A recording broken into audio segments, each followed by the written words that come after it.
ஒரு மனிதனுடைய முதல் தேவை, அடிப்படை தேவை ஆன்ம விழிப்புணர்வு.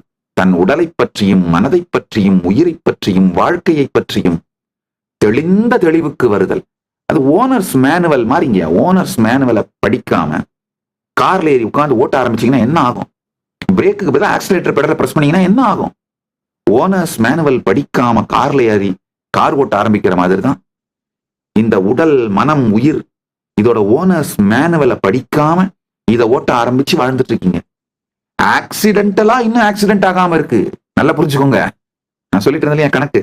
அமெரிக்காவில் 347 மில்லியன் பாப்புலேஷன், 1.8 மில்லியன் ஜெயில இருக்காங்க, 0.52%. இந்தியாவில் 1.46 பில்லியன் பாப்புலேஷன். இப்ப இதே பாப்புலேஷனுக்கு யூஎஸ்ல இருக்க அதே பர்சன்டேஜ் 0.52% இந்தியாலையும் ஜெயிலுக்கு போனாங்கன்னா 7.7 மில்லியன் பீப்புள் ஜெயில இருப்பாங்க. ஆனா இப்ப இருக்கிறது வெறும் 0.5 மில்லியன் தான் ஜெயில இருக்காங்க. 5,30,000 பேர் தான் ஜெயில இருக்காங்க. நல்லா புரிஞ்சுக்கோங்க. சமூகத்தோட நம்ம Hindu civilisation social spiritual capital, இந்த கல்ச்சுரல் கேபிட்டல், இதையெல்லாம் வெகு வேகமா சீரழிச்சிட்டு இருக்கோம். இப்ப அந்த கேபிட்டல்ல தான் வாழ்ந்துட்டு இருக்கிறோம். இப்போதைக்கு நமக்கு எல்லா நல்லதும் இந்த சனாதன இந்து சிவிலைசேஷன் கொடுத்த நல்லது. ஆனா வேக வேகமா அதை சிதைச்சிட்டு இருக்கிறதுனால அடுத்த தலைமுறைகளுக்கு அது இல்லாமல் இந்த வெஸ்டர்ன் சிவிலைசேஷன் காட்டுற jail centric legal ecosystem life ஸ்டைலை நோக்கி வேக வேகமா ஓடிட்டு இருக்கீங்க. விழித்துக் கொள்ளுங்கள். இன்னொன்னு நல்லா புரிஞ்சுக்கோங்க. நான் முதலே சொன்னேன், ஜென்சி புரட்சி எல்லாம் வேலைக்காகாது. ஜென்சி புரட்சி எல்லாமே பாத்தீங்கன்னா இருக்கிறதையும் சீரழிச்சு விட்டுரும். தேரை இழுத்து தெருவில் விட்டு ஓடி போயிடுவானுங்க. அந்த புரட்சியை யார் தூண்டி விடுறாங்களோ அவங்களுக்கு சகாயமா தேவையானது வேணா பண்ணிக்க முடியுமே தவிர ஜென்சி புரட்சி தீர்வு அல்ல. தனி மனித எழுச்சியே தீர்வு. பாருங்க, 2024-25 இந்த 2 வருஷத்துல 24 மாசத்துல 25 ஜென்சி புரட்சி நடந்திருக்கு. 25 நாடு நாசமா போச்சு. ஒன்னும் உருப்படல. ஒரே தீர்வு என்னன்னா தனி மனிதன் விழித்துக் கொள்வது. தனி மனிதனின் ஆன்மீக விழிப்பு தான் இந்த பிரச்சனைக்கு தீர்வு. சனாதன இந்து தர்மத்திலைங்க தனி மனித விழிப்படைந்தவர்களால் மட்டும்தான் இன்னமும் சனாதன இந்து தர்மம் உயிரோட இருக்கே தவிர the living stream is still maintained by those individuals who got enlightened. ஞானம் அடைந்த, பரமுக்தி அடைந்த, ஜீவன் முக்தி அடைந்த, ஆன்மீக விழிப்படைந்த தனி மனிதர்கள் தான் இன்னமும் இந்த சனாதன ஹிந்து ஈகோ சிஸ்டத்தை உயிரோட வச்சிருக்காங்களே தவிர, அதனால தனி மனித விழிப்பு தான் இந்த 2026 குறிக்கோளாக இருக்க வேண்டும். 2026 முதல் குறிக்கோள் உங்க எல்லாருக்குமே உங்கள் உடலை பற்றி, உங்கள் மனதை பற்றி, உங்கள் உயிரை பற்றி நீங்கள் வைத்திருக்கும் கருத்துக்கள் சரியானதாகவும் முழுமையானதாகவும் மாற வேண்டும். வேற ஒண்ணுமே தேவையில்லைங்க. உங்களுடைய உடல் மனம் இவைகளை பற்றிய கருத்துக்கள் தெளிவாகுமானால் ஆட்டோமேட்டிக்கா உங்க உணவு உடை வாழ்க்கை பழக்கம் எல்லாமே அலைன் ஆயிடும். இந்த கான்சியஸ் லிவிங்க்கு அலைன் ஆயிடும். என்லைட்டன் லிவிங்க்கு அலைன் ஆயிடும். ஜீவன் முக்த வாழ்க்கைக்கு அலைன் ஆயிடும். அடிப்படையாக செய்ய வேண்டிய இந்த தனி மனித விழிப்புனா என்னன்னு, தனி மனித ஆன்மீக விழிப்பு. முண்டகோபனிஷத்துல ஒரு அருமையான கதை. இந்த கதையை புரிஞ்சுக்கோங்க.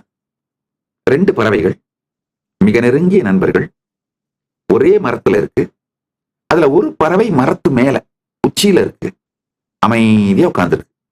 தங்க ஒளியோடு தக தக தக தக தகன்னு அவ்வளவு இனிமையா அமைதியா உட்கார்ந்துருக்கு.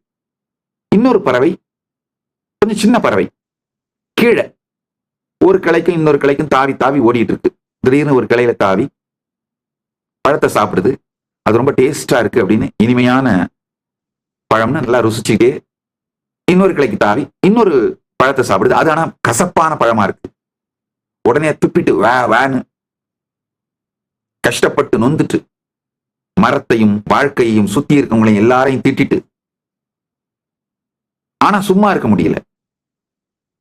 ஏன்னா ஏற்கனவே ஒரு ருசியான பழத்தை சாப்பிட்டதுனால ஒருவேளை இந்த பழம் ருசியா இருக்குமோ அப்படின்னு இன்னொரு பழத்தை ஜம்ப் பண்ணி சாப்பிடுது. இன்னொரு கிளைக்கு ஜம்ப் பண்ணி அந்த இன்னொரு பழத்தை சாப்பிடுது. ஒரு தொடர்ந்து ஒரு 10-15 பழங்கள் ரொம்ப கசப்பாகவும் உண்ணவே முடியாததாகவும் கொடுமையான உணர்வை அளிக்கக்கூடியதாகவும் இருக்கு. ஆனா திடீர்னு ஒரு பழம் கொஞ்சம் சுவையோட இருக்கு. முதல்ல சாப்பிட்ட அளவுக்கு இனிப்பா இல்லைன்னாலும் இந்த கசப்புல இருந்து கொஞ்சம் குறைந்த கசப்போடு கொஞ்சம் இனிப்போடு இருக்கு. உடனே அதுக்கு அதுக்கு இந்த பறவைக்கு உற்சாகம் வந்துருது. ஆஹா, பரவாயில்ல.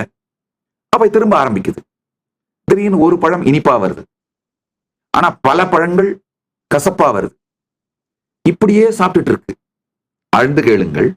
இந்த சின்ன பறவை இங்கேயும் அங்கேயும் இந்த கிளையிலையும் அந்த கிளையிலையும் தாவி இந்த புளிப்பு பழம், கசப்பு பழம், இனிப்பு பழம் இதெல்லாம் சாப்பிட்டு சாப்பிட்டு ஒரு காலகட்டத்துல ரொம்ப கொடுமையா நிறைய கசப்பு பழங்களாவே இருந்ததுனால இது என்னடா இது, ஒரே ஒரு இனிப்பு பழம் வந்தா 100 கசப்பு பழம் வருது அப்படின்னு குழம்பி துயருற்று மெதுவா மேல பாக்குது. தன்னுடைய நண்பனாகிய அந்த பறவை எந்த சலனமும் இல்லாம அமைதியா இந்த எண்ட்லெஸ் டிஸ்ட்ராக்ஷனை பிளஷர்னு நினைக்காம, பயத்தையே பாதுகாப்புன்னு நினைக்காம அமைதியா உட்கார்ந்து இருக்கிற அந்த பறவையை பார்த்து இந்த சின்ன பறவைக்கு ஏதோ ஒரு ஈர்ப்பு. ஆஹா, என்னடா இந்த பெரிய பறவை இவ்வளவு சாந்தமா இனிமையா இருக்கே, இது என்ன ரகசியம், இது என்ன? இந்த சின்ன பறவைக்கு பெரிய பறவையை நோக்கி தன்னையறியாத ஒரு ஈர்ப்பு. பெரிய பறவையும் சின்ன பறவையை பார்த்து கண்களாலேயே தான் இருக்கின்ற அந்த நிலையினுடைய உயர்வையும் ஆனந்தத்தையும் சின்ன பறவை மேல பொழியுது. நல்லா புரிஞ்சுக்கோங்க. சரியான நேரத்தில் சரியான நபர்களோட கண்ல படுறதுதான் வாழ்க்கையிலேயே மிகப்பெரிய நன்மைங்கயா. இந்த சின்ன பறவை பெரிய பறவையோட கண்ல படுது, பெரிய பறவை சின்ன பறவையோட கண்ல படுது. இதுல ஒரு முக்கியமானது, சில நேரம் இந்த சின்ன பறவை பெரிய பறவையை பார்க்காம இந்த மரங்கள்ல கிளைகள்ல தாவி எதையாவது கொத்தி தின்னுட்டு விளையாடிட்டு இருந்தாலும், பெரிய பறவை தன்னுடைய சக்தியினால், சங்கல்ப சக்தியினாலேயே அது அந்த சின்ன பறவையை பார்க்கறதுனால சின்ன பறவையை தன்னை நோக்கி பார்க்க வைக்கின்றது. நல்லா புரிஞ்சுக்கோங்க. பெரிய பறவை சின்ன பறவையை பார்த்து சின்ன பறவையை தன்னை நோக்கி பார்க்க வைக்கின்றது. அப்பதான் அந்த சின்ன பறவை இந்த குழப்பம் துக்கம் இதெல்லாம் மூழ்கிட்டு இருக்கிறதுல இருந்து விடுபட்டு கொஞ்சம் நிமிர்ந்து, என்னதான் நடக்குது, அந்த பறவை இப்படி இருக்கே, நாம ஏன் இப்படி இருக்கோம், நமக்கு ஏன் இவ்வளவு கஷ்டம், நமக்கு ஏன் இவ்வளவு துக்கம், இதுல இருந்து எப்படித்தான் வெளியில வர்றது அப்படின்னு யோசிக்க துவங்குகிறது. ஆழ்ந்து புரிந்து கொள்ளும். என்னுடைய வாழ்க்கையில் இருக்கின்ற அத்துணை நன்மையும் நான் ஒரே ஒரு காரணம் தான் சொல்லுவேன்.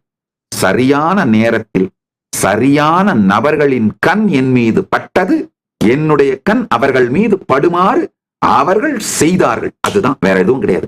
மொத்தமா நித்யானந்தரோட வாழ்க்கை மொத்தத்தையும் ஒரு லைன்ல சொல்லிடுறாங்க.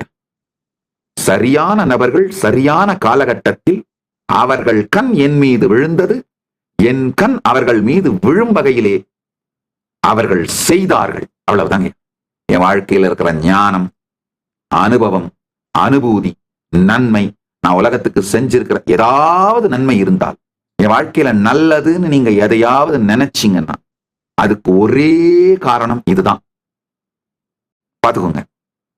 சரியான நேரத்துல சரியான நபர்கள் அவர்கள் கண் பார்வை என் மீது விழுந்தது, அதனால் என் பார்வை அவர்கள் மீது விழுமாறு தூண்டினார்கள், செய்தார்கள். அவ்வளவுதாங்க.